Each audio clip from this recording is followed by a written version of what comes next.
الحمد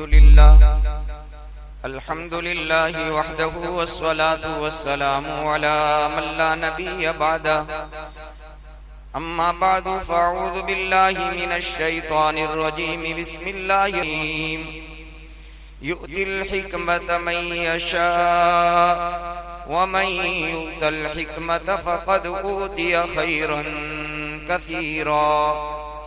وعن معاوية رضي الله تعالى عنه قال قال رسول الله صلى الله عليه وسلم من يرد الله به خيرا يفقهه في الدين وإنما أنا قاسم والله يعطي أو كما قال رسول الله صلى الله عليه وسلم. درود شریف پڑھ لو. یا رب صلی وسلم دائما ابدا علی حبیبک خیر الخلق کلہم. قابل احترام حضرات، سامعین کرام، بزرگوں، عزیزوں، دینی بھائیوں، سب سے پہلے ہم سب مل کر اللہ کا اس بات پر شکر ادا کریں کہ اللہ تعالیٰ نے دنیا میں جتنے بھی مذاہب ہیں، جتنے بھی دھرم ہیں، ان تمام مذہب، تمام دھرم میں اللہ نے جس مذہب کا ہمیں پیروکار بنایا، جس مذہب کو اللہ نے مجھ کو اور آپ کو عطا فرمایا، یہ مذہب، اس کا نام مذہب اسلام ہے. اور مذہب اسلام کی دو خوبیاں ہیں. پہلی خوبی یہ ہے کہ یہ آسمانی مذہب ہے. دنیا میں جتنے مذاہب ہیں وہ انسانوں کے اپنے اختراع کیے ہوئے، بنائے ہوئے. اسلام سے پہلے اللہ پاک نے اور آسمانی مذاہب دنیا میں اتارے تھے. سیدنا موسیٰ علیہ السلام کو جو مذہب دیا تھا وہ آسمانی تھا. سیدنا عیسیٰ علیہ السلام کو جو مذہب ملا تھا وہ بھی آسمانی تھا. لیکن اس مذاہب کے اندر بعد کے لوگوں نے رد و بدل کر دیا. جو نہیں تھا اس کو داخل کر دیا، جو تھا اس کو نکال دیا. اب یہ مذاہب دنیا کے اندر تقریباً آسمانی مذہب نہیں رہا ہے، اس کے اندر ملاوٹ آ گئی. اور اگر آسمانی مذہب باقی رہتا بھی تب بھی اللہ کا قانون، اللہ کا ضابطہ، اللہ کا حکم یہ ہے کہ محمد صلی اللہ علیہ وآلہ وسلم کو جو میں نے دین دیا، اس دین کے بعد اگلے سارے دین کو میں نے ختم اور منسوخ کر دیا. اللہ کا اعلان ہے قرآن میں. تو میں یہ عرض کرنا چاہتا ہوں کہ اللہ نے مجھ کو اور آپ کو جو مذہب دیا، جس کو اسلام کہتے ہیں، اس کی پہلی خوبی آسمانی مذہب ہے. دوسری خوبی یہ ہے کہ یہ مذہب فطرت والا ہے. دھیان سے سننا، فطرت والا ہے. کیا مطلب؟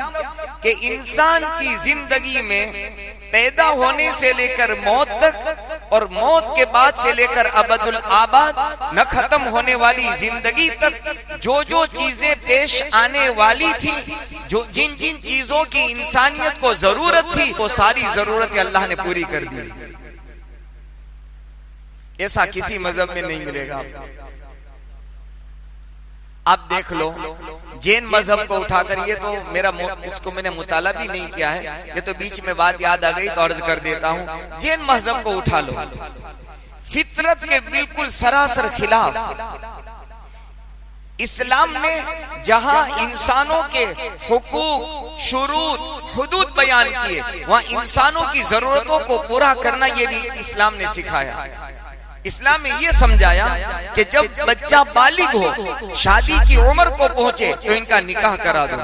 جین مذہب کے اندر تو کہ آپ مذہب کو چھوڑ دو، شادی نہیں کر سکتے، اور بہت ساری پابندیاں اس مذہب کے اندر ہیں. کھانے کے اندر پابندیاں، جس کو اللہ نے حلال کر دیا ہے انہوں نے اپنی ذات پر اس کو حرام کر دیا ہے. مثلا پیاز نہیں کھا سکتے، لہسن نہیں کھا سکتے، بہت ساری چیزیں اللہ کی حلال کردہ چیزیں انہوں نے اپنی ذات پر حرام کر دی.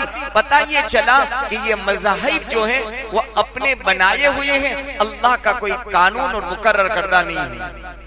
تو فطرت جس کو میں کہنا چاہتا ہوں، جو انسان کی فطرت کی ضرورت تھی، اللہ نے اسلام میں سب اللہ نے عطا فرما دی. حقوق بتائے، حدود بتائے، شروط بتائے، اس کے ساتھ انسان کی ضرورتیں بتائی. اسی طرح دین کے احکامات بتائے. نماز پڑھو، حج کرو، زکات دو، وہاں دنیاوی معاملات بھی بتائے، تمہیں کاروبار بھی کرنا ہے، تمہیں اپنی زندگی کے اندر بزنس بھی کرنا ہے، تمہیں بیپاری بننا ہے، تاجر بننا ہے، اور تم ایسے تاجر بنو گے جیسے محمد رسول اللہ صلی اللہ علیہ وسلم نے فرمایا التاجر الصدوق الامین مع النبیین والصدیقین والشہداء والصالحین، کہ میری امت کا سچا تاجر قیامت کے میدان میں نبیوں کے ساتھ، صدیقین کے ساتھ، شہیدوں کے ساتھ کھڑا کر دیا جائے گا۔ تو دین بھی بتایا اور دنیا بھی بتائی، یہ اسلام کی خوبی ہے، اسلام کی خصوصیت ہے، بلکہ اسلام کی شان ہے۔ اسی لیے اسلام کی جو روشن تعلیمات ہے، جامع ہدایت ہے، زندگی کے تمام شعبوں کے لیے ہے، اس لیے اسلام کو عملی زندگی میں لانے، اسلام کو پریکٹیکل لانا ہے۔ ابھی اسلام ہماری زبان پر ہے، پریکٹیکل ابھی جیسا اللہ رسول چاہتے ہیں ویسا آیا نہیں ہے۔ اللہ رسول تو مجھ سے اور آپ سے 100% پریکٹیکل اسلام اپنی زندگی میں چاہتا ہے، اور اسلام اس کی دعوت بھی دیتا ہے، اسلام اس کی دعوت بھی دیتا ہے، اور اسلام دنیا آخرت کی کامیابی کی ضمانت اور گارنٹی دیتا ہے۔ دنیا کا کوئی مذہب اگرچہ دیتا ہوگا، اس کا دعویٰ ہے، حقیقت اس کے ساتھ نہیں ہے۔ اس کی بہترین مثال آپ کو دیکھنی ہو کہ اسلام عملی زندگی میں اپنے آپ کو داخل کرنے کے لیے دنیا کے ساتھ ساتھ آخرت کی ضمانت دیتا ہے۔ اس کی بہترین مثال آپ کو اگر ملے گی تو صحابہ کی مقدس زندگیوں میں ملے گی۔ اسلام سے پہلے صحابہ کی زندگی کا حال یہ تھا کہ کسی ایک پر بھی کوئی ہاتھ رکھنے کو تیار نہیں، اور پوری حکومت اور سلطنت جزیرت العرب کی خالی پڑی تھی۔ آج دنیا کسی جگہ پر قبضہ کرنے کے لیے اپنا سب کچھ داؤ پر لگا دیتی ہے، حتیٰ کہ معصوم بچوں کو شہید کرنا پڑے تو کرنے کو تیار ہے، تو کہ فلسطین کا علاقہ خالی ہونا چاہیے، وہ جگہ ہمیں چاہیے۔ پورا جزیرت العرب خالی پڑا تھا، کوئی حکومت اور سلطنت کرنے کو تیار نہیں تھا۔ ہر ایک یہ سمجھتا تھا یہاں ملنے والا کچھ نہیں ہے، یہاں تو سب کچھ گوانے کا ہے، یہاں تو سب کچھ لٹانے کا ہے، کھپانے کا ہے، یہاں کوئی چیز نہیں ملے گی۔ صحابہ کے پاس تھا کیا؟ 2 وقت کی روٹی کھانے کو نہیں تھی، بدن پر کپڑا ڈھانپنے کے لیے نہیں تھا، اور حال یہ تھا کہ جہاں جو کیڑے مکوڑے مل جاتے، سانپ بچھو مل جاتے، اسے بھی کھا لیتے، حتیٰ کہ علماء نے ان کو دور جاہلیت کہا، اور یوں کہا کہ پڑا ہوا خون وہ چاٹ لیتے تھے۔ تہذیب نہیں تھی، پتہ نہیں تھا یہ حلال بھی ہے یا حرام بھی۔ لیکن صحابہ نے اسلام کو اپنے سینے سے لگایا، اپنے دل سے لگایا۔ اسلام ان کی زندگیوں میں آیا تو ایک صحابی کا 2 لفظوں میں آپ کا حال سنا دوں۔ وہ حبشہ کے رہنے والے، رنگ کے کالے کلوٹے، ہونٹ باہر نکلے ہوئے۔ کتابوں میں لکھا ہے کہ اگر کسی کے یہاں رشتے کی بات کرے کوئی جواب نہ دے، سیدنا بلال حبشی رضی اللہ تعالی سینے سے اسلام کو لگایا، دین کی سمجھ اسے آئی، دین کو سچا سمجھا اور دین کو مان لیا، ایکسپٹ کر لیا، اور پریکٹیکل عملی طور پر پورا کا پورا دین اپنی زندگیوں میں داخل کر لیا۔ تو عرب کا حال یہ تھا، وہ غلام تھے، اور عرب کے اندر غلاموں کو سواری پر سوار ہونے کی پرمیشن اجازت نہیں تھی۔ یہ زمانہ جاہلیت میں ہو رہا تھا کہ غلام تو کہ وہ سواری پر سوار نہیں ہو سکتا ہے، آقا کی اجازت کے بغیر پانی نہیں پی سکتا ہے، آقا کی اجازت کے بغیر اٹھ نہیں سکتا، بیٹھ نہیں سکتا۔ ہر ایک میں 100% ہر سانس بھی یہ غلام تھا۔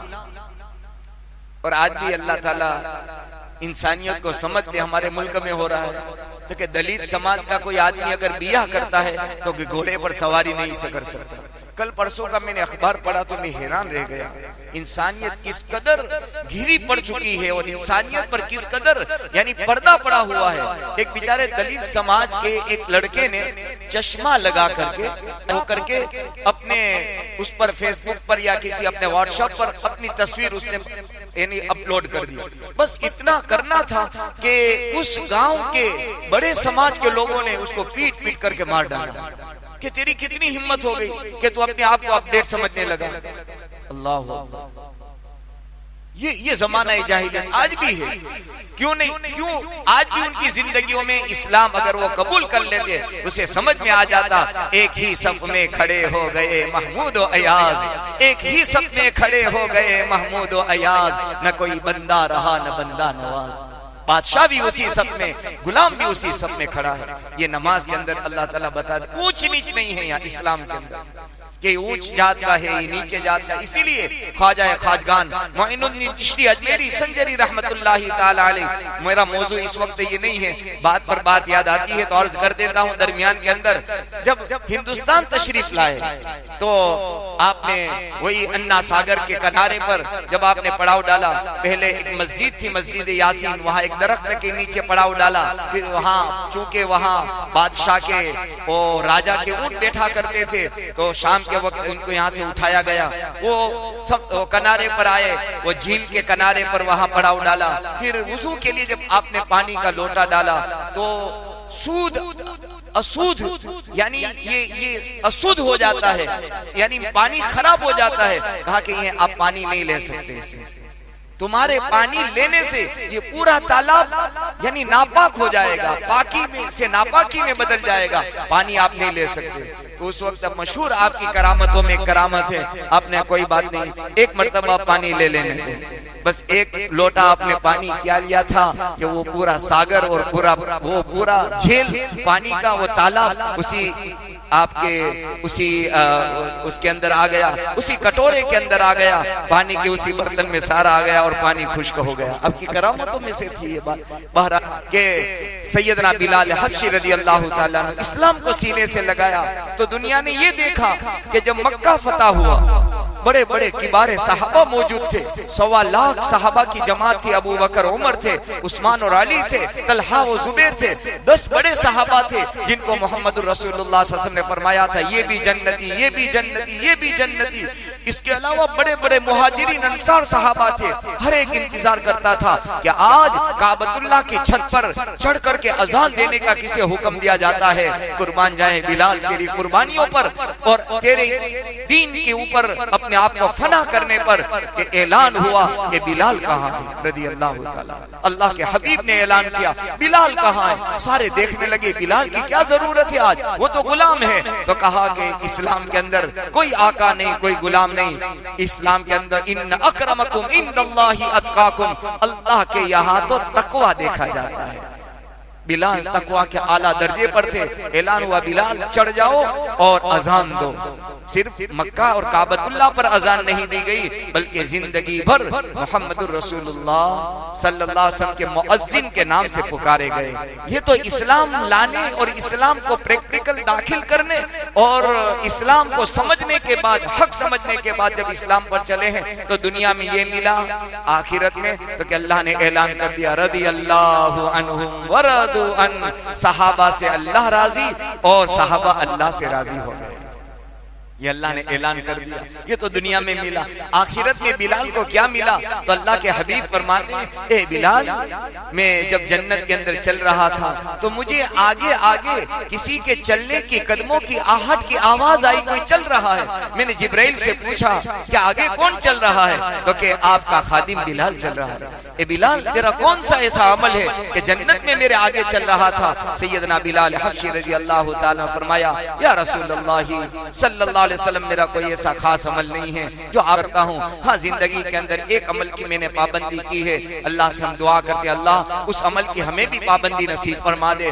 کہا یا رسول اللہ صلی اللہ علیہ وسلم, جب بھی میرا وضو ٹوٹتا ہے میں وضو کرتا ہوں, مسجد میں آ کر جب حاضر ہوتا ہوں 2 رکعت تحیۃ المسجد پڑھتا ہوں. ہم بھی کوشش کریں 3-4 منٹ اگر باقی ہوں 3-4 منٹ میں 2 رکعت تو ہو سکتی ہے. یہ انتظار نہ کریں کہ جماعت کھڑی ہوگی ہم بیٹھ جائیں. کوشش کریں. اللہ تعالیٰ اس کے صدقے میں ہمیں جنت میں اونچے مقام اللہ دے سکتا ہے, وہ بڑے بے نیاز ہے. بہرحال میں عرض یہ کر رہا تھا آپ کی خدمت میں کہ اسلام آسمانی مذہب ہے اور اسلام فطرت انسانی کے ساتھ میل کھانے والا مذہب ہے. جو جو ضرورتیں، جو جو تقاضے انسان کی زندگی میں پیدا ہونے سے لے کر موت تک آنے والے تھے، اسلام نے سارے تقاضے، ساری ضرورتیں اسلام ہی نے پوری کی ہے.